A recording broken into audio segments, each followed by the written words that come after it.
Our last topic really for this week, again, the launch we were hoping to cover this week in Florida, is going to be the SpaceX Starlink 16 launch. Another 60 Starlink satellites going up into orbit to deploy global internet services around the world. One of the interesting things, just to give you guys a Starlink update, because this is definitely a big problem for those that are new to this, Starlink poses an issue to ground-based astronomy, especially amateur astronomy, but any astronomy that's looking to grab a nice large field of view through their telescope to look into the skies and take an exposure picture to get enough light in to really show what's there. A Starlink satellite with 12,000 of them that'll be up there, a lot of satellites. If someone has taken that exposure shot and that satellite comes through, it's bright enough to leave a nice bright streak through that image, basically rendering you useless. Now, we've been challenging this idea and really diving into what the issues are. We had the episode where we talked to the CAO of Ionis, Cyril, who's obviously in astronomy, is selling a product for that exact group that would be affected. It's very interesting to hear his thoughts on that and how his company looks to survive that. And it's a very interesting episode. Please go listen to that. We'll have that link in this week's episode if you want to go look that up. And if you're on YouTube, that link is right here. But the good thing is we're seeing people try and solve this problem, right? And one of the great things that SpaceX has been doing has been publicly talking about the things they're putting out there to change the reflectivity on those satellites, right? To reduce how much the sun's reflection is creating those streaks to affect ground-based astronomy. So there was two different options, and there's a link to this research article. Very interesting. It definitely shows that what they did reduce the reflectivity of that satellite. And the author, who runs an observatory and did the test, said that he definitely sees promise in that. It's still affecting it, but there's still more and more ways that things can drive this reflectivity down and make it easier for people to be able to look at the stars while we also give global internet to people that need it. I'll just talk about some things. The article, this is from Physics World. The title of the article is Dark-Coded Starlink Satellites Are Better, But Not Perfect. The 1.05 meter Mirakabushi telescope, Ishikakajima Astronomical Observatory, the IAO, they determined the DarkSat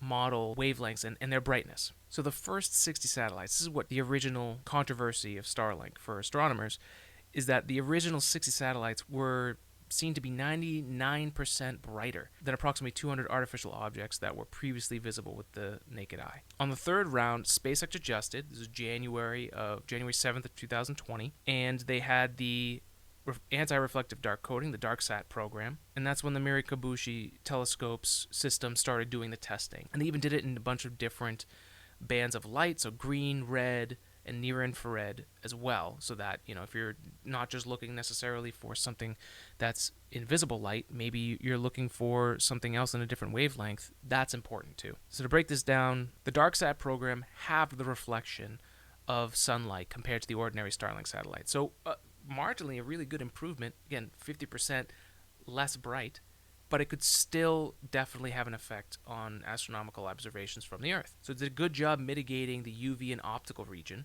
of the spectrum, but the black coating actually raised the temperature on the dark sats because it's absorbing the light now because it's darker, which then affects infrared readings and observations.